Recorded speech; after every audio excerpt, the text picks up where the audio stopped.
Hi, everyone. Thank you for joining us tonight.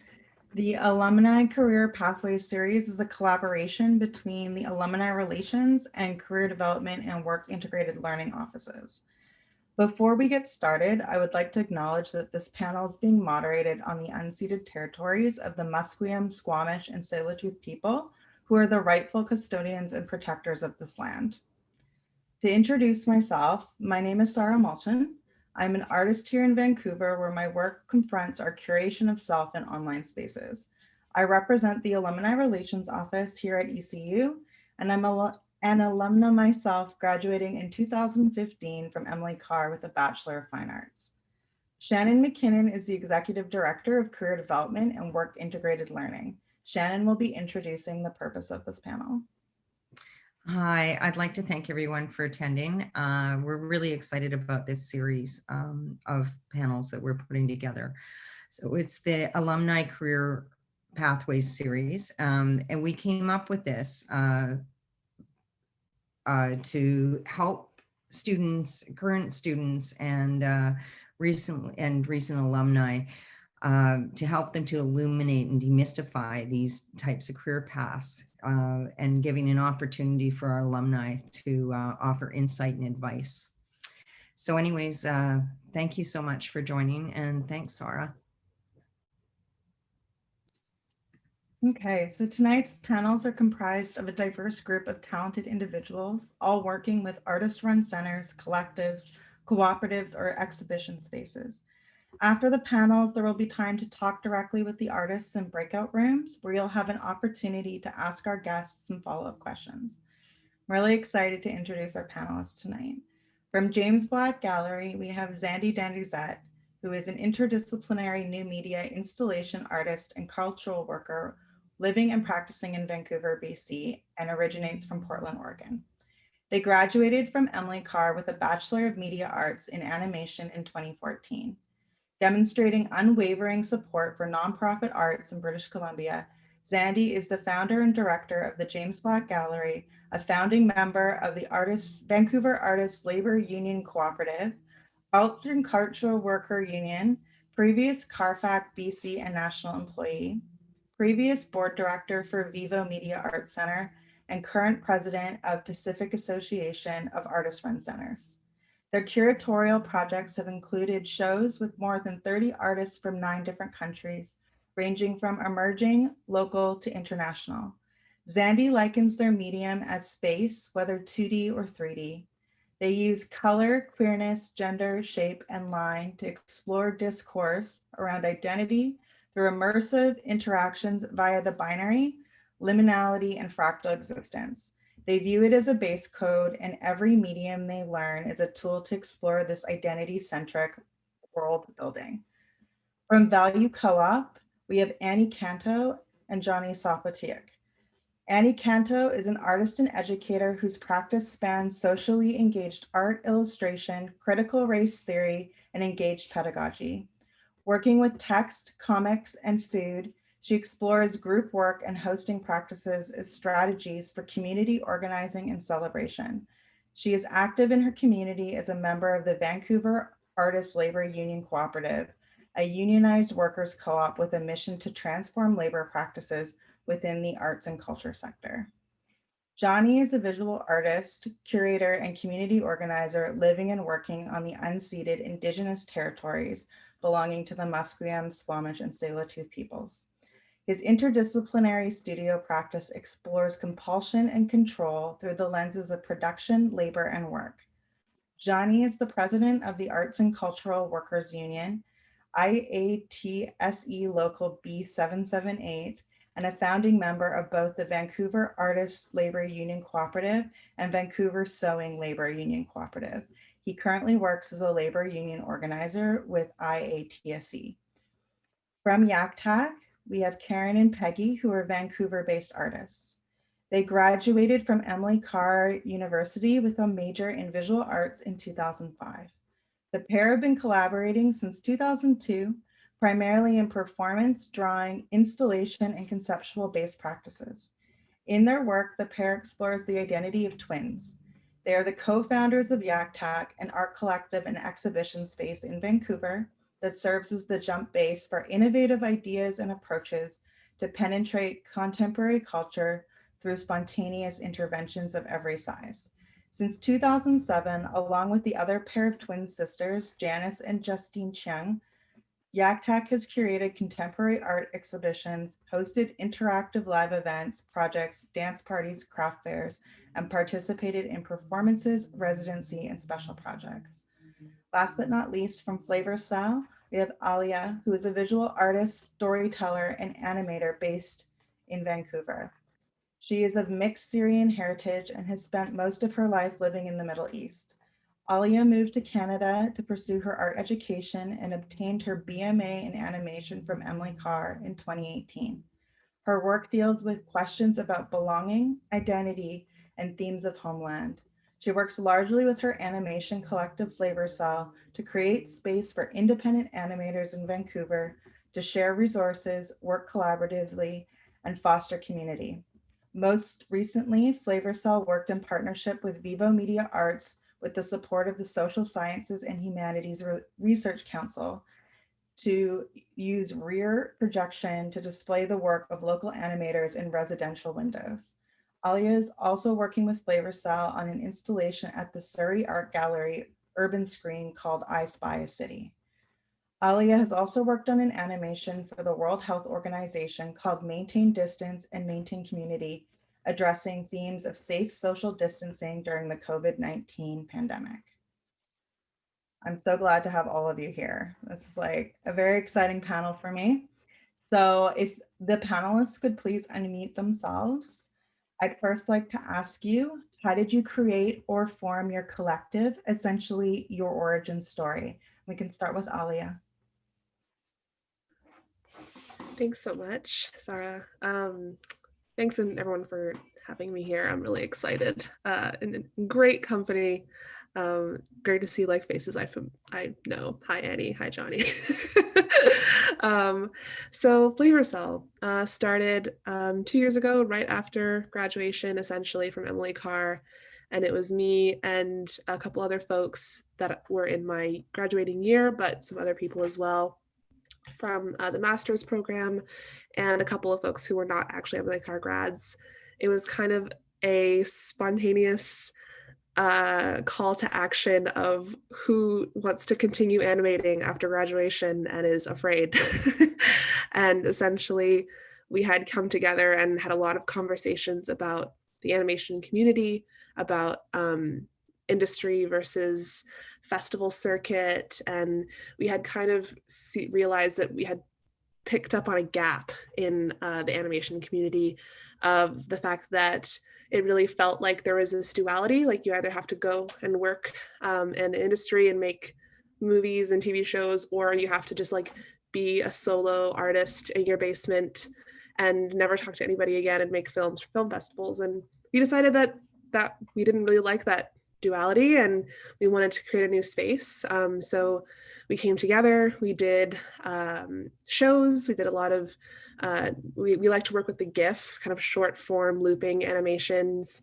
And so we did a lot of art shows a couple years ago, not anymore, obviously. We try. And we're working on music videos and public arts projects. And essentially, we just meet all the time and talk about animation and create a space for ourselves. It was kind of a way of figuring out that we all had resources and skills that we could all bring to the table that made us stronger as a group than if we had just tried to independently go out into the animation world on our own.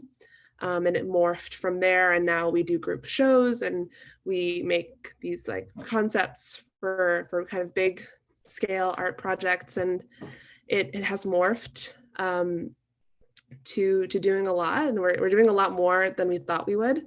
But we're still meeting all the time. And we're all kind of based on this idea of feeling that there had to be another option. There had to be a way of animating with people in community and sharing resources, sharing everything and making a better time of it. And that's it kind of, it really came up from that and we're still going. And yeah, that's kind of the origin story.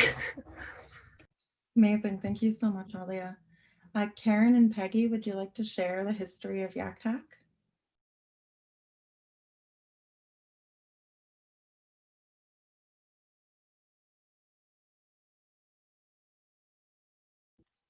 Karen, I think you're muted. Karen, I think you're muted. I'm so sorry. Yeah, okay. Okay, let's start again. So I'm Karen and my twin sister's name is Peggy. And then we met Janice and Justine at an art gallery back in 2006. And it was our first time meeting another pair of twin sisters who are also into contemporary arts. So we decided to keep in touch and meet up in the future. But we all got very busy and then it didn't happen. So, and then a year passed by and we went into each other again. So we decided to finally meet up and we should do something together. So we have a couple of meetings and then we got along well and then we have the same value. So, and then the collective Yactac was formed during that time. So at the beginning, our format is more like hosting spontaneous events and workshops and meetings and gatherings, stuff like that. But later, as the time went by, we decided to host more like art exhibitions, parties, and other like special events and like collaborative projects. And yeah, so that's how Yactac was formed. Thank you so much. Yeah. Zandi, would you like to share about James Black Gallery? Yeah, it's a fun one. So the James Black Gallery was actually formed out of a space by another collective. So I had, in 2014, when I graduated, the same week I graduated, I moved into this space, and it was kind of like an informal Burning Man ethos collective that kind of was moving into a space where it ended up dissolving that year. They only had like 2 events that year, and we all thought we were going to be evicted and that sort of thing. It's a building from 1889. And so it's quite old. It's as old as the neighborhood of Mount Pleasant. And in the spirit of the eviction and sort of like the access to space and us being able to have that space, since it's such a commodity in Vancouver, I wanted to throw one show before we all moved out. And use it while I had access to it. I had 3 goals while curating that show. It was to have 100 people attend, a beer sponsorship, and at least 1 article about it. And I really wanted to see sort of all these different various mediums in one space, rather than, you know, being like purely a 2D visual art show or installation or digital, like having the exploration of all those works in one location. And sort of all of those goals happened. And every live-in resident during that sort of rearranged our bedrooms to show art as well. So like hide the aspect that we even lived there. And it was pretty kind of exciting energy. During that, it kind of moved into a space where we were still going to have the location, and we needed to sort of pick a new name. So we picked the James Black Gallery to pay homage to the previous collective, because they had built the space from where it had been a boarded up building before. And then as well as James Black was the carpenter who built the location. So it was the carpenter, not the family that lived in the space. So we just wanted to like think about the people who came before us. James Black is also kind of a funny name because it sounds like a stuffy old white man gallery, and it looks great on people's CVs. So that was also part of our picking the name, was to sort of like break down that barrier. Yeah, and basically in all of that, as it's been for me, JBG is basically focused on experimentation and presentation for early career artists. So we hope to support artists in their development and be a stepping stone towards their future, as it has been for us. And in 2016, we became a partnership. 2018, we dissolved that and became a nonprofit. And yeah, I've been running that way ever since. And it's been pretty exciting because we have studio spaces, a ceramic studio space, and we have had workshops and live streams and all sorts of things, basically just wanting to like give opportunity for people when it can be really hard in Vancouver specifically to find that first place when you've like left school or where you're starting out as an artist. Yeah, it's a really cool space. If you haven't checked it out, definitely when you're able to, please go take a look. And last but not least, Jonny and Annie, would you like to share about VALU? Annie, do you want me to start? Yeah, I think you should start, and then I have a sweet little montage to play for everybody. Okay, perfect. So VALU Co-op, the Vancouver Artists Labor Union Co-op, was born out of a number of conversations between, mainly through Emily Carr grads. Zandi and I went to school together. I was supposed to graduate in 2014, and I abandoned my practice to pay off my $50,000 in student loans. So I graduated in 2018. And was lucky to get an early career development grant through the BC Arts Council to look at arts cooperatives, collectives, and labor unions specifically. So we started having a number of one-on-one conversations. Zandi was one of the original founding members. Annie connected to the co-op through, I think, Alia, through Nura. So we were having lots of one-on-ones, and there was this shared understanding or shared experience of struggling with isolation and particularly precarity with income in Vancouver. I grew up in Manitoba and Winnipeg, where a studio can cost you $100 and you can make a living working at a coffee shop and have a good arts practice and have a nice studio space. And in Vancouver, that's just not a reality. And so for me, I realized quickly that I wasn't able to make a living off of making ceramics and drinking red wine at night. So went back to labor union organizing. So we had conversations over about a year. I think we were working together, almost meeting monthly, and came up with VALU Co-op. And VALU Co-op is a shared production studio. We do screen printing, button making, sticker projects. We've expanded into videography, art consultation services, with the goal of paying our members.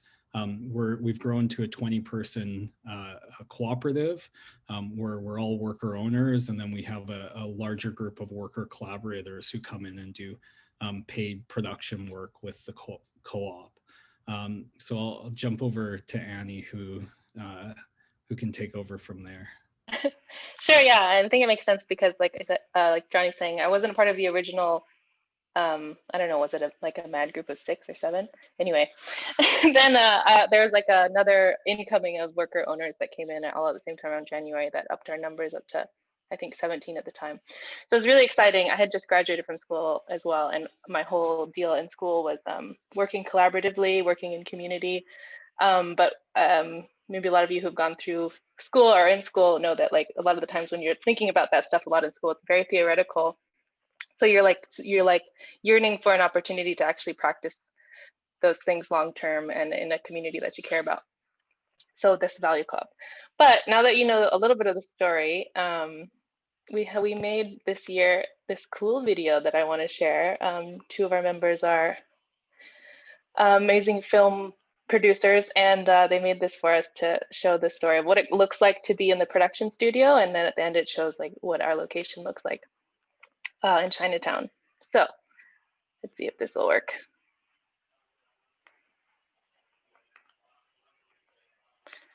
If I can restart it.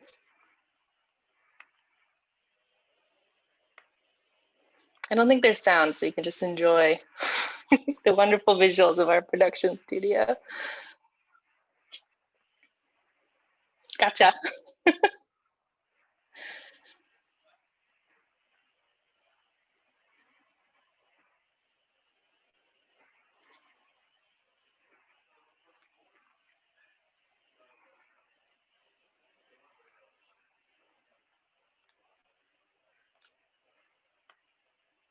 Cool. Yeah, that's the whole thing. At the end, you can see too, we work in the building that's owned by the Lim Sai Horwalk Benevolent Association in Chinatown.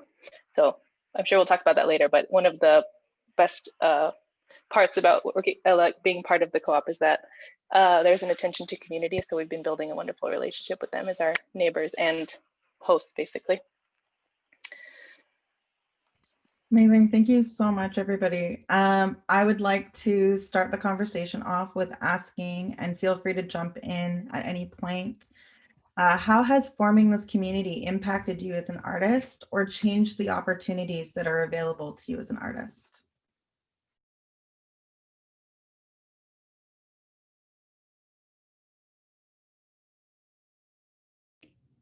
Okay, I guess I will start.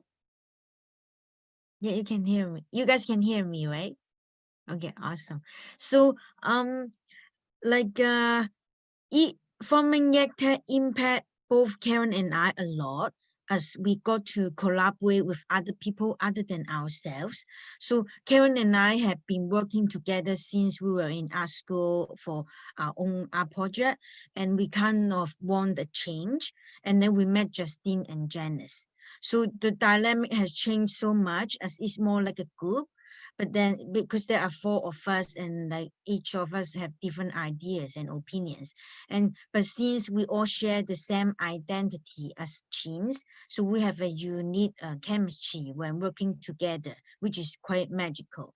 And like after we formed Yactac, both Karen and I had less time to work on our own artworks, and it definitely changed our direction toward becoming an artist.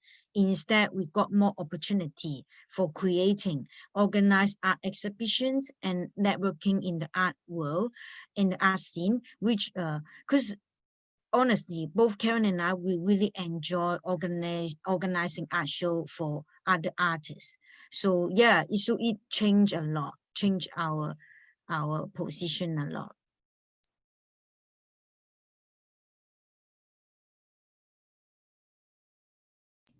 I can probably jump in.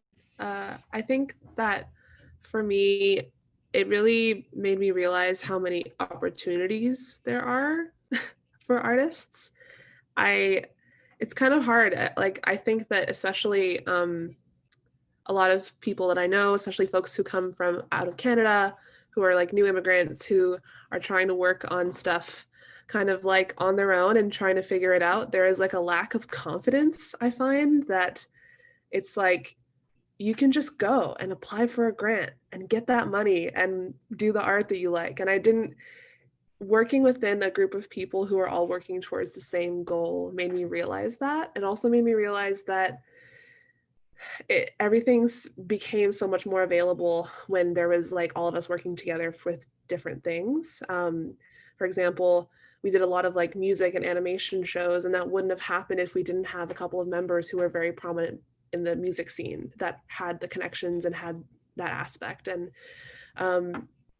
you know, other folks, like we have another person who worked in film and so has some connections with the local film scene, and that has opened up some opportunities for us as well. And it's like everybody participates with their own skill set and resources, and everybody gets to share in that, and it kind of builds us all up at the same time. And just doing this collective work has made me just see that time and time again, and has given me confidence as an artist to kind of just go out there and access things that are available that I don't think I would have if I was just me, like on my own.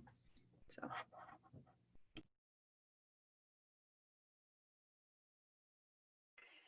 I think just going off you, Alia, because you mentioned like I guess having access to different things. I think one big thing I've learned from being part of VALU Co-op is just all the ways that you can navigate the art, like the arts and cultural worker systems in order to get paid. I think, like, I guess a lot of our mandates in VALU Co-op is like figure out how to like have fair labor practices, figure out how you can survive as an arts or cultural worker. But I think in actually putting the cooperative together, like learning how to write grants, learning how to just manage systems, all this stuff was totally new to me. And it showed me, it like opened all these doors into how to navigate these systems. I think at the same time too, as you said about applying to grants, even as like an immigrant person, like first, I'm on like a work visa, so a lot of this stuff isn't accessible to me at all unless I'm working with other people who are from here. So I think that was a huge part of it too. The last thing I wanted to say is that I think when starting collectives or starting cooperatives, like Jonny was saying, for ours, it was sort of all these one-on-one conversations. So it was this network of people, most of whom sort of knew one person in the group, but not many other people. And I think usually I feel like your experience comes from your immediate community, the opportunities that are offered to you, but being in this web of people that are in different communities other than my own has also given me a huge sort of pool of just like knowing what's going on in other places, especially as someone who moved here like 2 years ago. So yeah.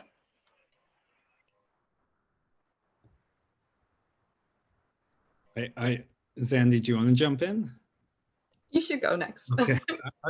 I found, and that was Petey, by the way, my very high maintenance pit bull. So he will be making appearances every time I try and speak, I'm sure.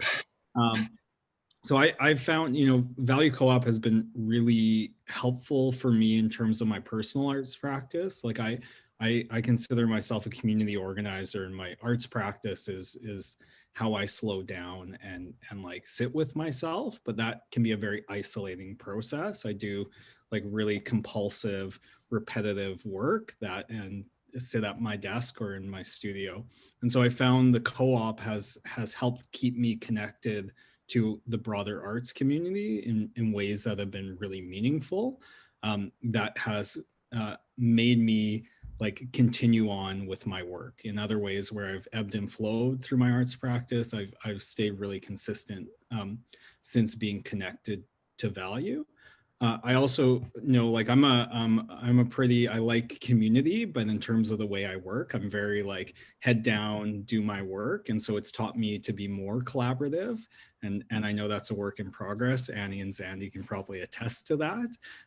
But like working together through the co-op has meant that, it's us slowing down, it's opening us up to new communities, and it's given us new opportunities. Like Annie and our grant working group, in the last month or 2 months, we've gotten about $60,000 in grants to do some really amazing archiving projects, build out some community projects, and fund like internal art projects through the co-op. So it's giving us access to further opportunities, both collectively and personally.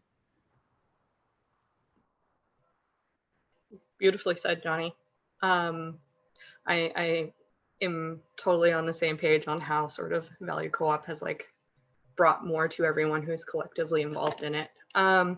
As for myself and with the James Black Gallery, sort of what's been really interesting is like my enthusiasm about the project has sort of like, reflected on other people, right? So I've been able to meet and like work with such various groups and people over the last few years. But what I found is that like every guest artist resident, studio mate, event producer, board member, live-in mentee has taught me something, whether it's about communication styles, artistic practice, materials, and tools. At one point, I was using sugar in a lot of my installations, and then I found out that there is actually a material that they use to make the reflective surfaces on roads that works the same as sugar, but won't make everything sticky, right? And I learned that because someone else was using it. So it's just like these moments where even seeing the like material practice of someone else has then informed my personal practice. I've also been very prone to connecting with others via my like digital identity. So it's allowed moments for digital relationships that may have been digital forever to become in person, where people have applied to do the artist residency just to even get to know me further while also getting to show their work and get to come to Vancouver. It's an amazing space of sort of like cross-pollination that's occurred, right? So that's kind of some things that have like helped me in my practice, but also in learning. And then kind of the work that I've been doing at the JBG has informed trust of other organizations of like my knowledge and capabilities. So I've been hired for certain things, including like consultation or gigs, or Jonny even coming to me and us having a conversation when we first, moved into VALU Co-op, like Jonny knew my work at JBG. If I had not been part of like the collective things here, I don't think many people would have known like my ability or skill set. And then in that way, those organizations or groups that have like brought me in, I've learned things from them and being able to bring it back to the JBG and then, teach it to the community here, so that's all been kind of like really exciting things. Sounds like a community source practice, and it's really special to hear all of the different ways that having collectives in these like communities has really impacted you as artists. I would like to ask, and Annie did touch a little bit on like when you're starting out, but what is the practical advice you would give to somebody starting out, or the best piece of advice that you've received that you'd like to pass on? Yeah, I can go first. I think this is a very good question. So I discussed this with Peggy, and then our advice will be like, besides studying fine art, we encourage the students to take some practical classes or just doing self-taught, some practical skill. For example, like business, marketing, accounting, design, graphic design or industrial design or communications or even IT or computer science for like personal development. Because like after you graduate, you need to find a good job to pay the bills and meet your like pay the bills and then to support your daily life. And then yeah, it's like you want to have wet wine after like when you make ceramics, like Jonny said.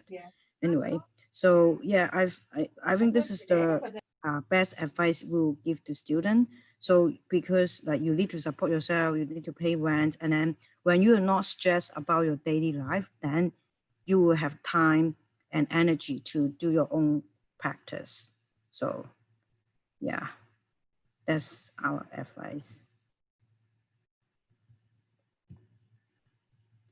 Yeah, I think that's it.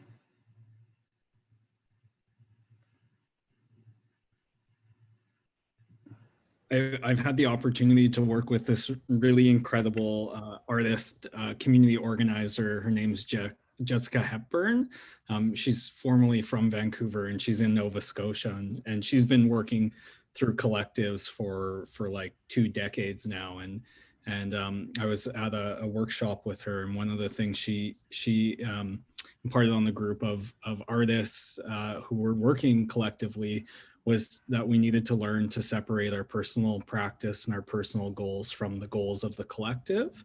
And it's very easy to get lost in, sorry, PD is upset I'm not paying attention to him. Hey, it's okay, buddy, chill.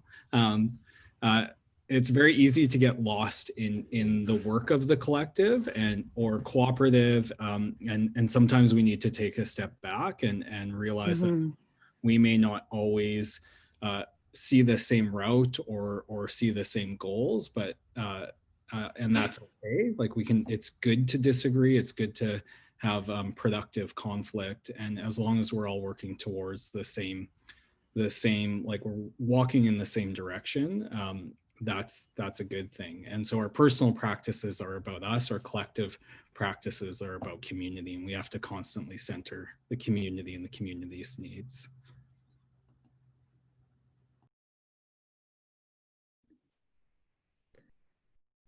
I kind of wanted to maybe like connect with what Jonny was saying, because it made me think about the fact that, yeah, it's like these conversations about when you're working together and you're working as individuals, it can feel, especially if you're friends with the people, like you're very close with the people that you're working with, it can feel like it's all one and the same. But it's really important to have like those really deep conversations about like, what are we doing together?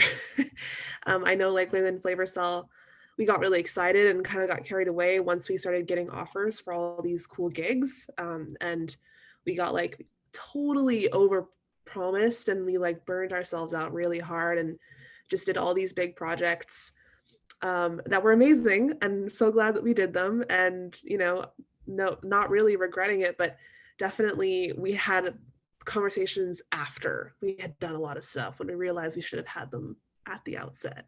And that's really common. I think it's because you get really excited about, you know, you're doing this thing and everybody likes it and you're like, oh, like I'm on to something here. But it's always good to bring it back to like, you're working with other people, other artists, people that you respect, and you have like a lot of shared goals. And it's always good to bring it back to like what those goals are, what you, even if it's not a goal, but if it's like things that you kind of want to explore together. I recommend doing that very early if you are considering doing a collective and working with other artists. I think the earlier the better. Have those deep conversations. Yeah, visioning meetings, they're really good. And if you can afford it, have someone else facilitate it so it's not one of you doing that. But anyways, for myself, you know, I found Vancouver extremely lonely when I first came here. Even though I was in animation at Emily Carr, I also had like transferred in from another school. So it was like halfway through, other people already having friendships formed, not really knowing how to connect necessarily, because I didn't really want to go into the industry. I was much more into like the experimental processes. So I guess one of my bits of advice is, you know, be what you want to see. And so like for me, I was searching for community. So I built out from that, right? And tried to work in building that sort of community that I wanted to see here. Also, I think when I went to Emily Carr, there was a lot of ideas of networking that were presented to us, that I think networking is a great idea, but could be reformatted. It was sort of a way of like, get to know everyone because they might be the person who gets you a job.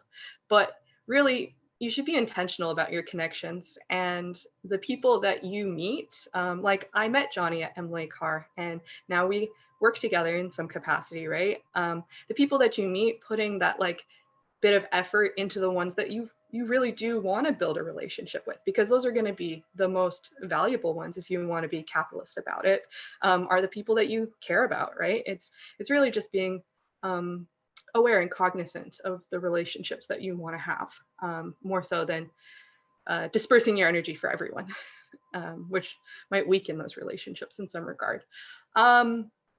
Additionally, I think that for myself, I might be touching on the next question. That's okay. We can jump ahead. Just for our audience, I'll read the next question. Yeah, And go for it. Continue. What do you wish you would have known when you were starting out? Mm-hmm. Yeah, so for myself, the JBG was born out of a space of precarity and a lack of transparency that had happened in the previous collective.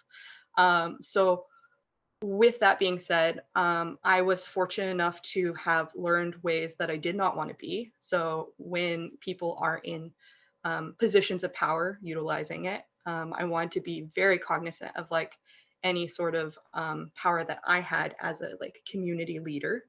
I also wish I had known more about like those sort of deep conversations that you need to have, because we had to build trust. That's where we started, is we started this like chaotic moment that built beautiful things, but then trust needed to form, right? And sort of those ideas around visioning that Alia, what you were talking about is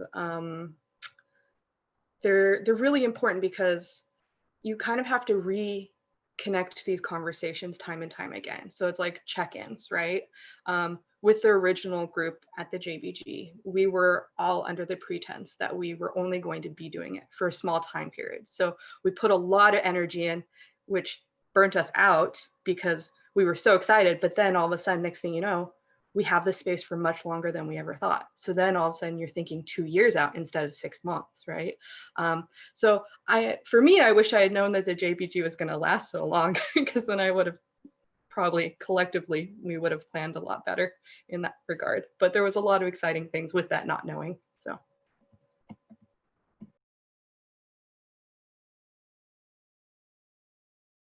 Okay, I can go first. So Yeah, the answer would be pretty much similar to what Karen mentioned. Like learn some extra like practical skill beside what like in art school. Then because the more you explore, the more you learn, then like your world, your thinking will become more diverse, and then you can also put it into your art practice as well. And because there's a different knowledge, different skill, and different ideas. And like I think for me, like let's say when I was still in art school, like so I was young and stuff, and like we had a lot of great teachers at Emily Carr, and both Karen and I learned a lot from them. But then like just I find it sometimes like when I was that young, and sometimes I overthink when I was doing my art practice. So when you overthink, then like, and then like the practice kind of pause, right? So my advice like would be like, just don't overthink when you make art, just keep doing it. Because when you keep doing it, then like you keep making artwork like non-stop, then like many interesting things will come out. Yeah, many great things will come out. So yeah, that's my answer.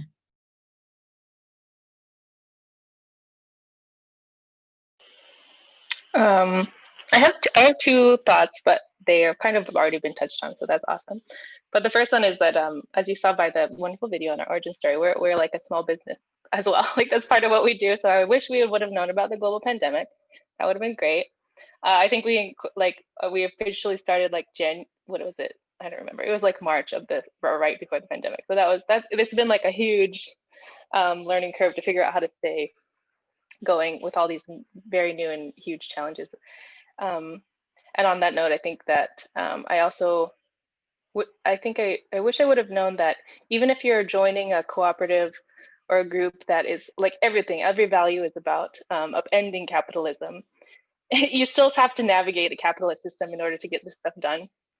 And I think coming in with a wonderful group of artists and creative people, we all love ideas, we all love brainstorming, and I think that getting down to the nitty gritty it would be nice to know how difficult it would all have been at the beginning, but I think it's all worth it. And then the second thing I was thinking about is that the stuff about relationships that everyone's talking about. I think that the weirdest thing about joining Value Co-op was that I think I had a really close relationship with one person involved, as opposed to any other group I've been involved in where like really close, everyone's really close. So that like foundational relationship that you can lean on when things get like hard was already there. So the Value Co-op, I think we've been building these relationships like sidelong to doing all of the difficult work, and it's been amazing. It's been working out, but it's one of the most all-encompassing ways to be in a working environment where you're building your relationship intentionally, you're setting your boundaries intentionally, you're doing work intentionally and a lot. So it's a good thing to know about when you're getting into things with other people. Is where's your relationship at?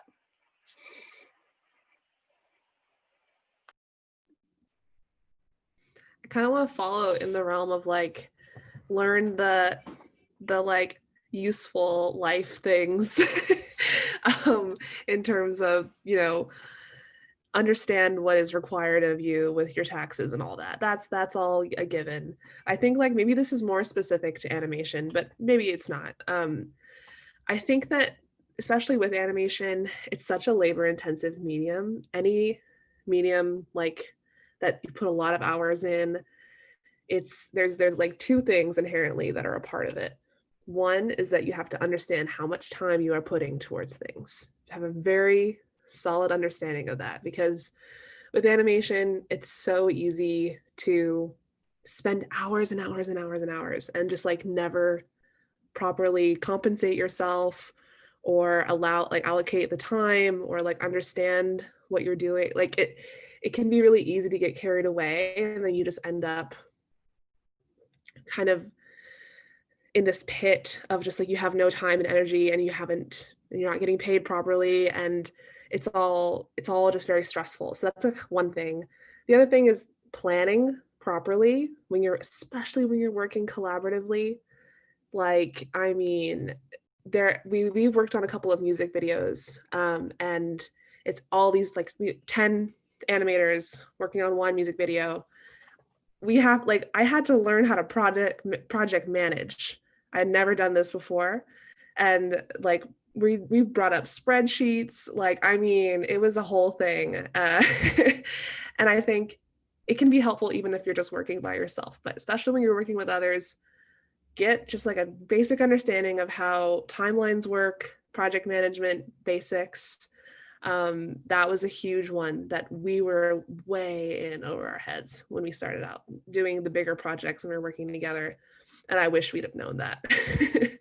But I think it could go for anybody. I feel like it could go for a lot of other art forms, not just animation, but especially animation. Any animators out there, please get an Excel sheet.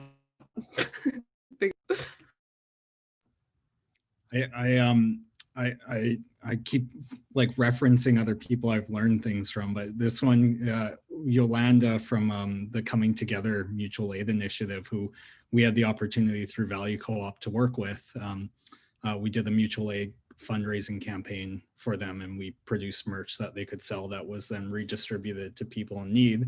One of her sayings was always like, we work at the speed of relationships, and that's something I've really had to center within VALU. Like, I like moving fast, and when we get an idea, we get excited and we all want to start running, and some things within VALU have taken 3 months or 6 months or a year, or we're still working on them.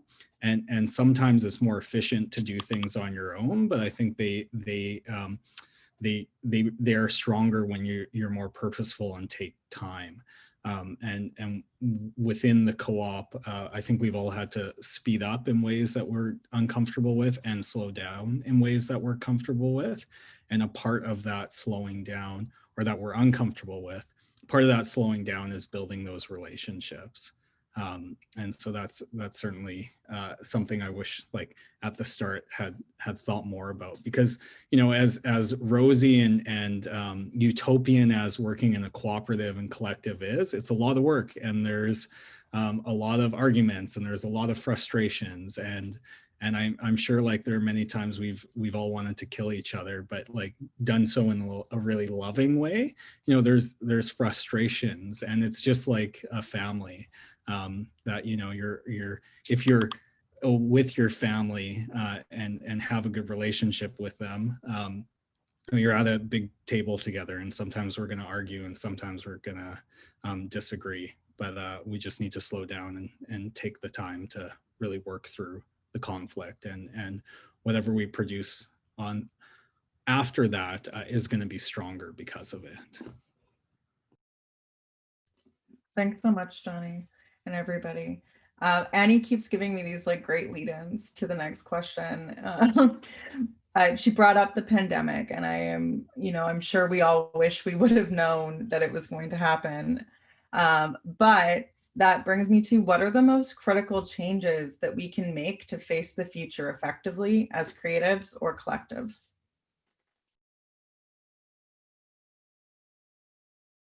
I know some of you have been doing some pretty excellent work in addressing like anti-racism policies, as well as looking to the future and finding ways to adapt. So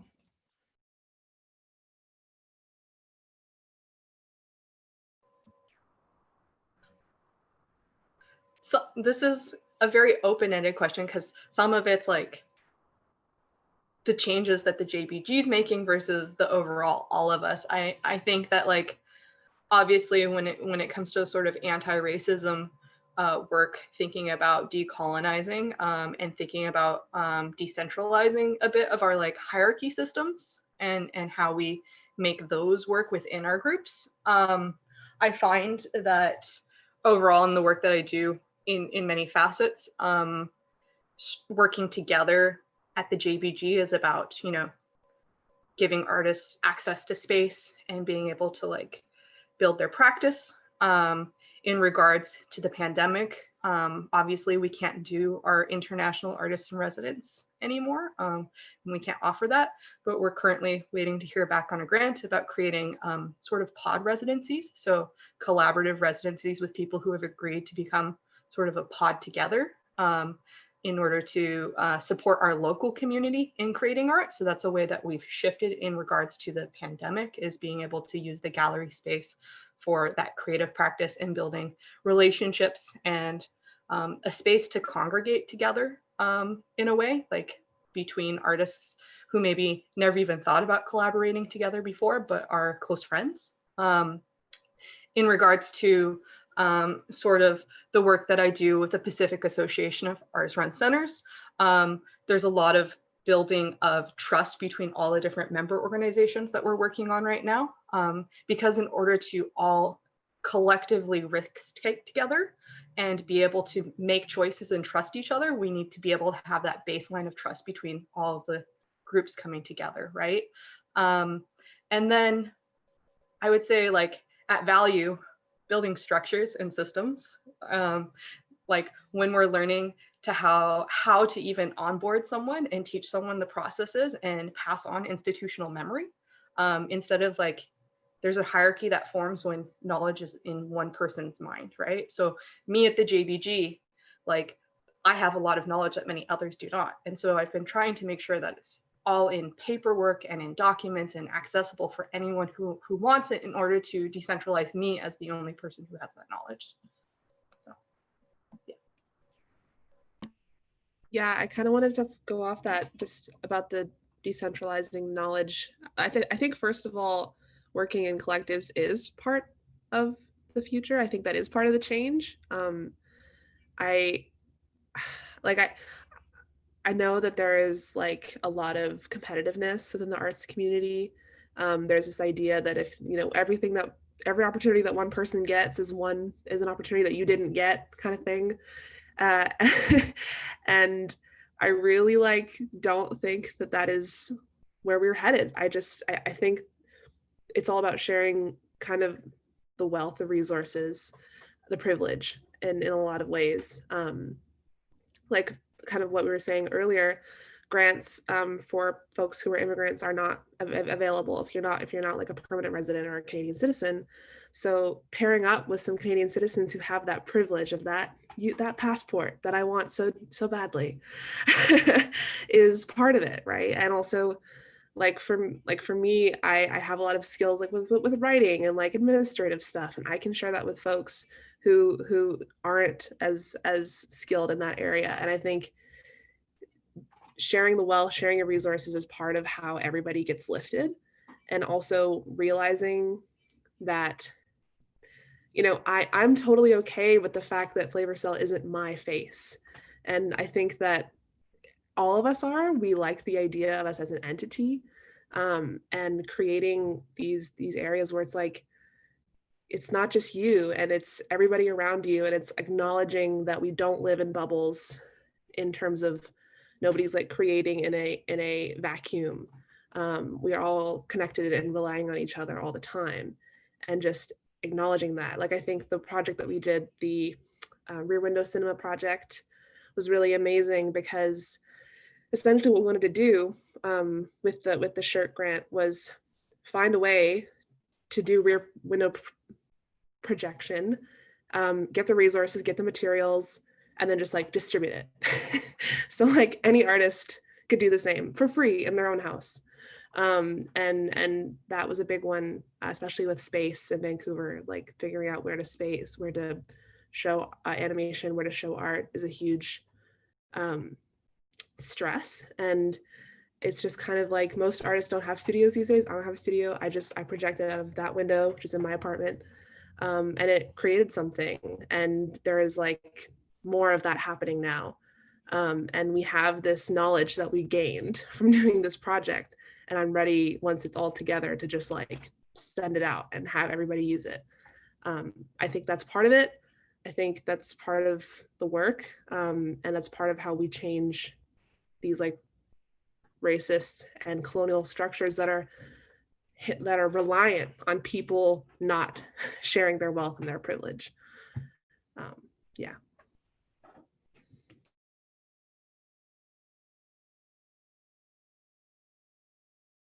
I think with that last sentiment, I think it's a good time for me to talk about a project we were doing that I mentioned with the Limsai Horwalk Benevolent Association, because I think We've been trying to figure out this terminology mutual aid at VALU Co-op for a while in different capacities. And like Jonny mentioned, we were able to like put on these mutual aid campaigns where we like create labor for artists and producing different kinds of objects to sell, and then the funds, like excess funds, go to these neighboring organizations who were like mutually supporting each other. So while we're trying to figure that out, I keep thinking about one of the reasons why I wanted to join in the first place is that I heard about the community projects working group of VALU Co-op, and right away everyone was telling me that we get to go upstairs and like talk to all these elders that have been in the building, or like have been involved in the building since like the early 1900s. And I was like, oh yeah, this is like an organization that cares about like where they are and who they're going to surround themselves with. So I was just thinking, like, with this project, VALU Co-op studio is in the bottom floor, and up the stairs is the association where you go in and there's like this huge long table where the elders meet to eat, or they used to.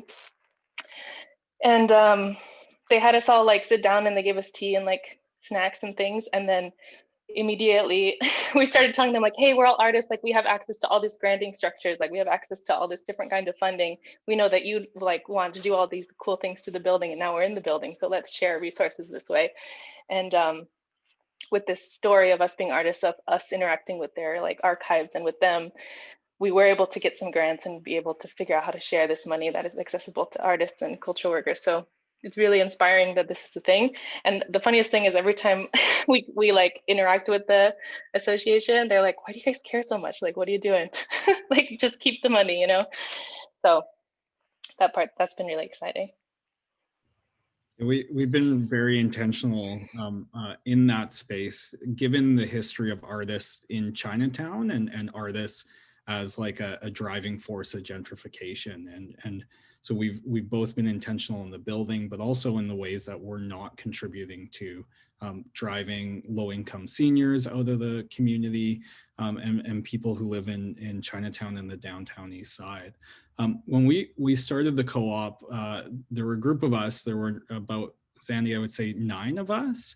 And we looked around, and one of our members who identifies as IBPOC, Indigenous Black people of color, said like, you know, there's a lot of white folks around this table, and where are all the people of color? And so we went through some really intentional setting of equity related policies within the co-op. And so we passed a motion that, or I don't know if it would be a motion, but like we passed one of our values is that over 50% of the co-op had to identify as IBPOC. And so we were creating space for artists who have been marginalized, both in broader society, but I would also argue in our arts communities.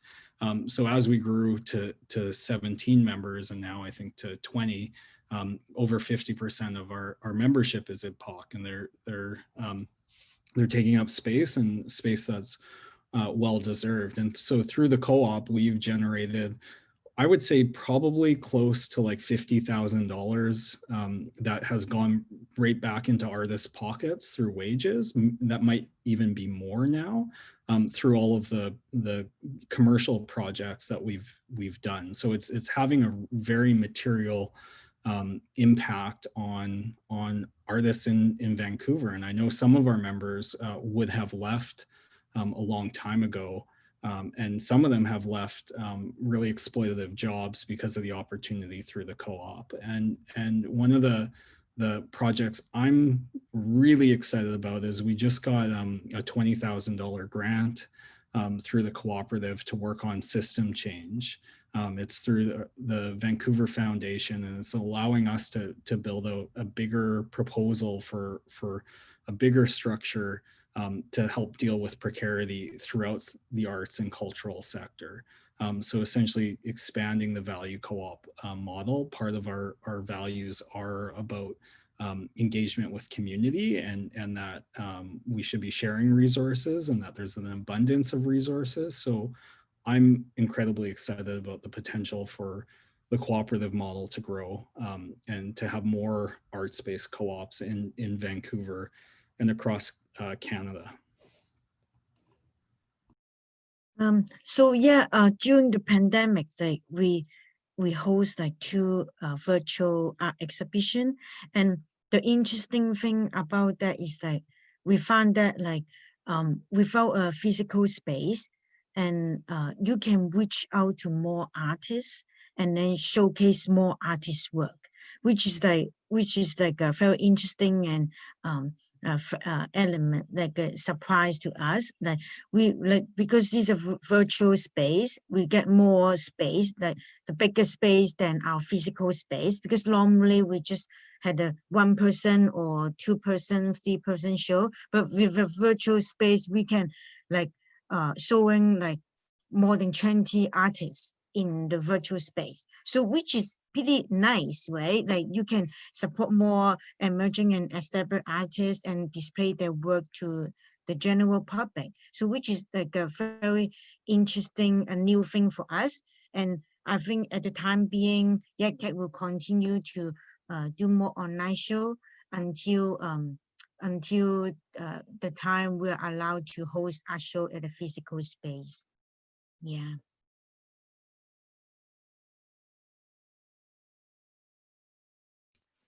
Great, thank you, everybody. It's really excellent hearing all of the work that you're doing to pivot in kind of our new reality and existing reality. I have a follow-up question, which is, what are some ways people from other collectives or artist-run centers that you know of are making a difference? Or what is something you're doing that's making a substantial difference? But I feel like you guys covered that really well. So I'd like to know of the other collectives that you're aware of that are making some significant changes in this world.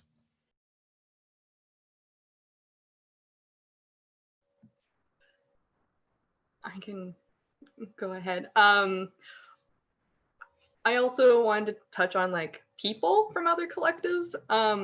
So I know someone named Clayton Windat, who is a non-binary like Métis artist from the East Coast.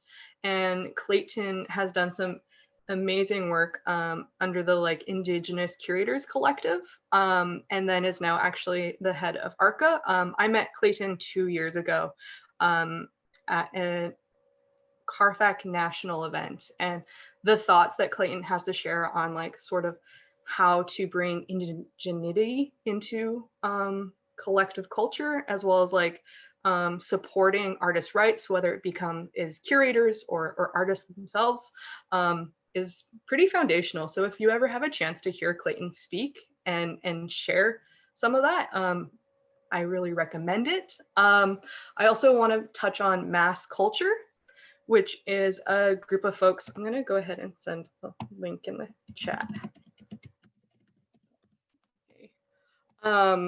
Who are basically doing a lot of the like research work behind keeping track of the variety of like artist run centers and different like collectives that happen, as well as like the kind of like, I don't know how to explain it, like research work that I wouldn't necessarily do is what I'm gonna say. And they are very much very like collectively informed in sort of the work that they do. I also wanted to bring up the Newsie Collective, which they created the like sort of like Black Therapy Fund in Vancouver this last year, which I believe got over $250,000 donated to it.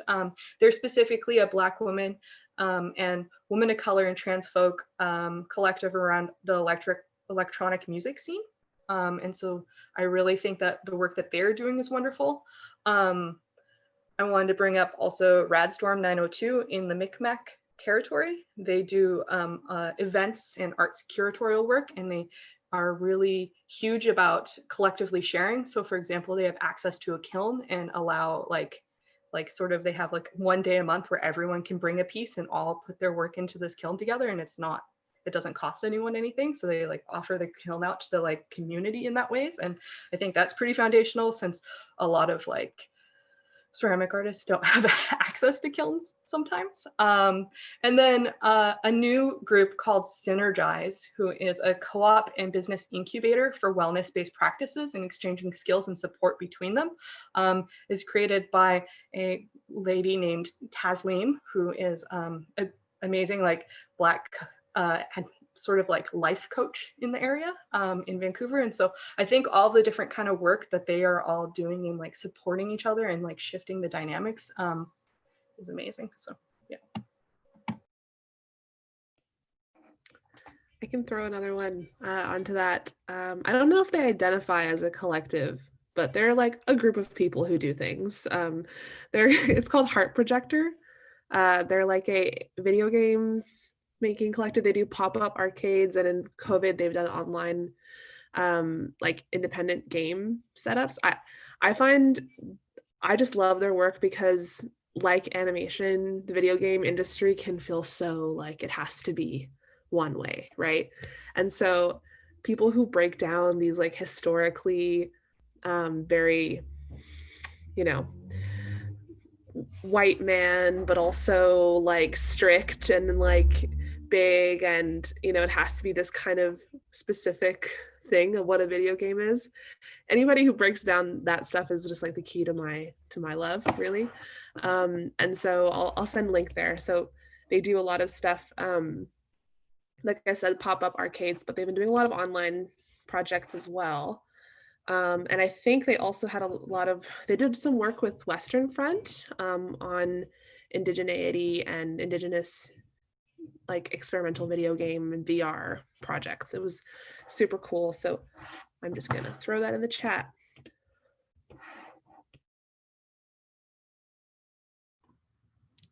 I could go like on and on and on about how many great projects there are, but I was thinking like, okay, what would be the top three? So there's some of the groups that really informed the work that we were doing with VALU Co-op is the Just Seeds Artist Collective. They're based out of the US with some Canadian members, and they do really fantastic community, socially engaged arts projects. The working artists of the greater economy, I had the opportunity to work with them when I was living in New York, and they do really fantastic work challenging exploitative practices of American arts institutions. Meow Wolf is one of my favorites, and Zandi's. Can I say it's one of your favorite too, Zandi? The Meow Wolf, what used to be an arts collective, which is now super corporatized, based out of Santa Fe. They've done really fantastic work. And then my most favorite there's a group of artist collectives that have formed screen printing shops in Oaxaca, Mexico. And I had the opportunity to visit them as a part of my arts grant. And they do really fantastic popular education programs working with rural communities, indigenous communities, and they sprung up in support of the teachers' uprising in the early 2000s and use their artistic skills to disseminate information about the teachers' strike when government really took over all of the private communications and telecommunications networks in Oaxaca. So artists, screen printers from the university formed these screen printing shops to help share, I would say, share the real news and not the government propaganda. And those screen printing shops exist today, doing really important work throughout the state of Oaxaca. So they're some of my favorites.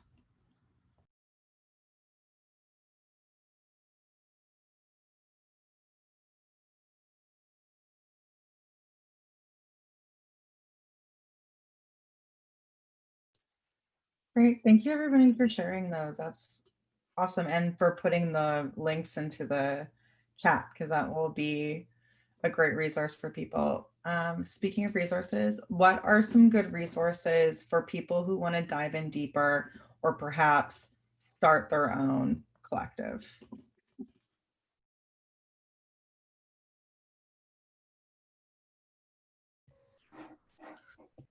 Honestly, some of the things that were super helpful for me is I identified certain people who were doing collective work. And, you know, people don't always want to be asked this, but generally, you know, being like, hey, do you want to go out for coffee? Or like, be like, hey, this is something I'm interested in. Can I pay you for your time? Do you have any workshops coming up? That was extremely helpful for me in learning some of the things that I did, is those one-on-one times. I also still think that like in regards to like artists being paid appropriately, and there's a lot of like different documents that CARFAC National has made for artists' rights and sort of just like how to be an artist. Some of that information is really great if you're like creating a collective. Let's say one of you gets a membership to CARFAC, has access to all of the sort of documents that they have, and then you could disseminate through your group, for example, because they they have some amazing stuff even on just like having your artwork across border, or like, you know, has access to like studio insurance, different stuff like that, that would help as some of the basics, and also sort of like different sorts of types of contracts. Yeah, and then I mean, connecting to some of your local artist run centers, right? Or like collectives. I find that, like I said, many folks are very open to sharing information. So reaching out is one of the best resources, I find.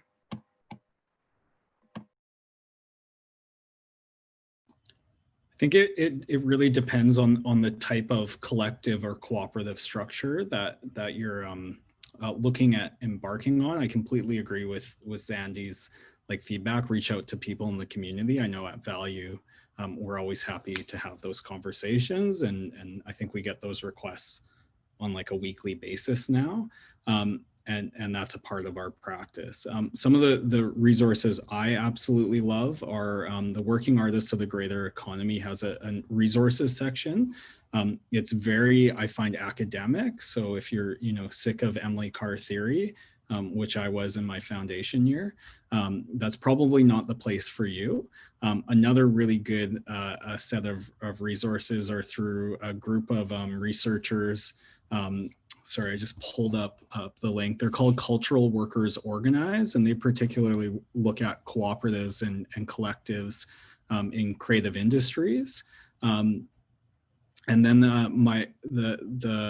if you're not like into academic reading and more into human-to-human connection, one of my favorite arts organizations is Common Field, which is a network of independent arts organizations and artist organizers, primarily based out of the US. I'm a member of it. You can join as a Canadian, and they hold convenings once a year. And outside of the pandemic, they rotate through different cities in the US. And I went to the one in Philadelphia, and I was just blown away by the work that is happening across the United States through artist-run culture. And they have a lot of really great articles, but also people who are involved that you can connect with.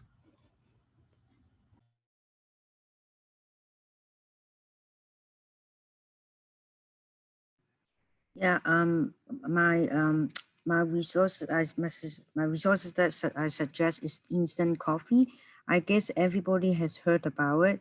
So it's a e-newsletter subscription service. So you subscribe to them, and then they will send you like an app post every Thursday, and it includes all the actual opening and job posting, and also workshops and lectures and stuff. And I found this is pretty useful for me to check like what's out there, like which institutions is asking for artists, any open call for shows and stuff. So yeah, that's what I would recommend if for anyone who doesn't know about this.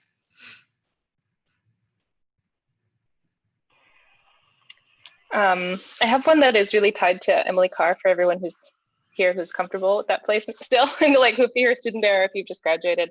I actually just got out of a residency run by the Destis Lab there, even though I didn't go to school there for design. I was lucky enough to make connections with people who are like, hey, apply to this, and they'll help you do things and get some money for it. But anyway, it's the satellite program through the Destis Lab, and it's run through the Shamka Center. So I'm sure if you've heard of this, you've also maybe are getting notifications about the next round of residencies, but it's basically like you go over the summer and then into the fall, and a wonderful person named Laura Kozak helps you with like what Alia was saying about, they give you like a little rundown of what it's like to project manage. Last time they had members of Groundswell. It's a small business sort of business. Anyway, they help like small businesses with good values get up and running and like write down their values and things like that. But mostly it's a great opportunity to work collaboratively with like 1 or 2 people for the summer and see if that's where, you know, your project is going to start, by spending the time in like a low stakes residency to build the relationship. Yeah.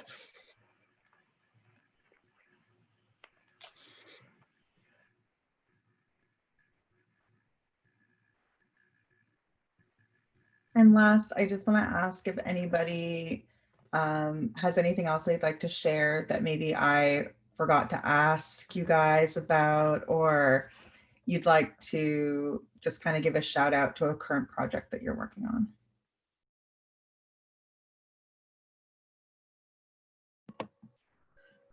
I do want to bring up Sira, which is, I should remember the exact name for it. So it's a little clunky, but it's the Sector Equity for Anti-Racism in the Arts. And they've been doing a bunch of fundraising the last little while. Their initiative through Park, who will be putting out a grant application at the end of this month, and it isn't based on artistic merit. It's specifically for Black, Indigenous, and racialized people. So basically all of you guys, anyone who wants to apply like that is going to be a really exciting thing. And it's to support folks during the COVID in Vancouver region and BC. So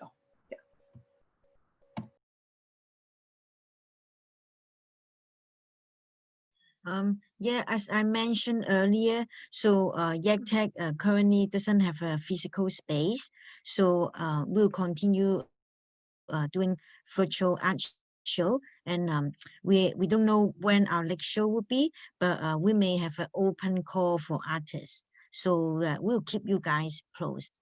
Yeah, keep everybody posted. Yeah, and like you will know if you subscribe to Instant Coffee or on social media. Yeah. Okay.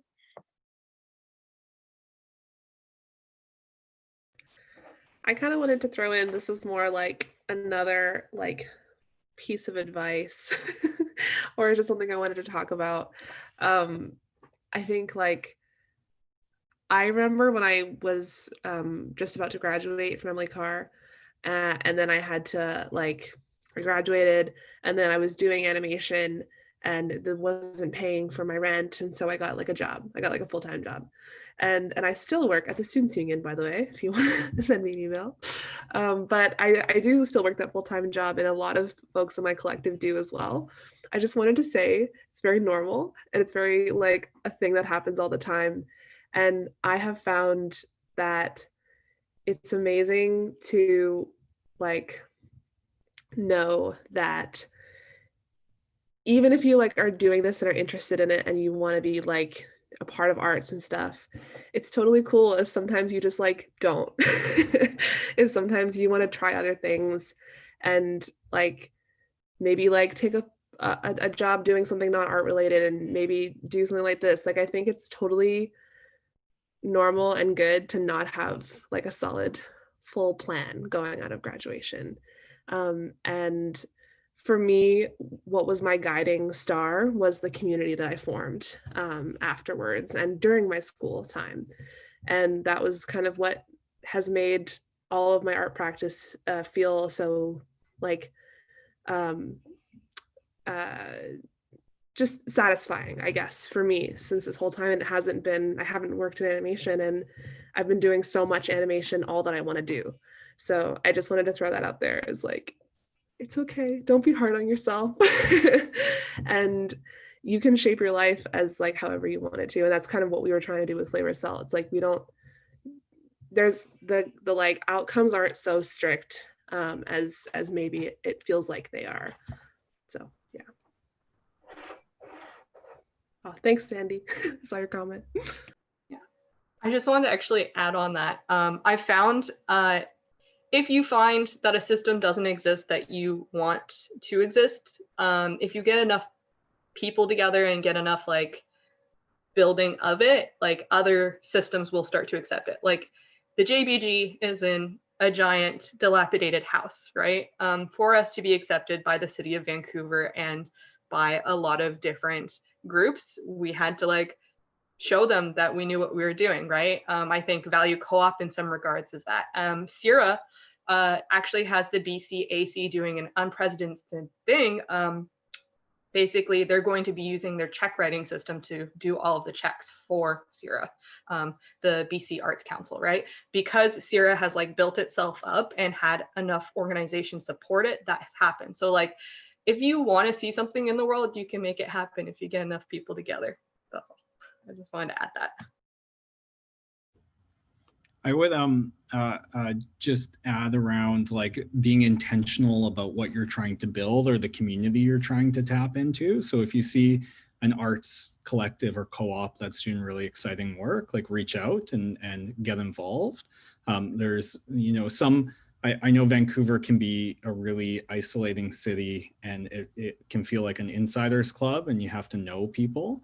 I know in VALU, we take a really expansive view of community, and we're always inviting collaborators or folks to connect with us. And if you are, you know, going out to start your own cooperative, collective group, to be intentional about the type of group you're creating. And I think it's totally awesome to like jam with friends, and it's great. Like Karen and Peggy work so fantastically good together. And Alia was kind of mentioning this earlier, you know, coming into a co-op or a collective with your friends, it can be tough.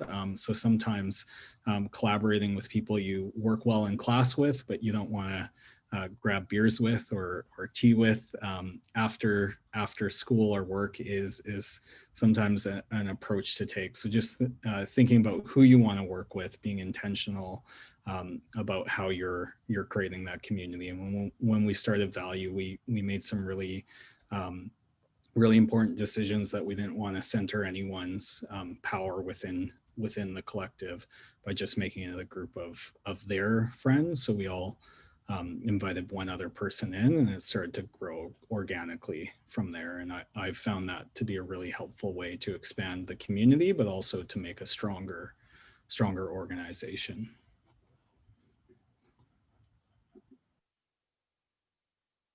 Amazing. Thank you everyone so much. I'd really like to give a virtual round of applause to our panelists.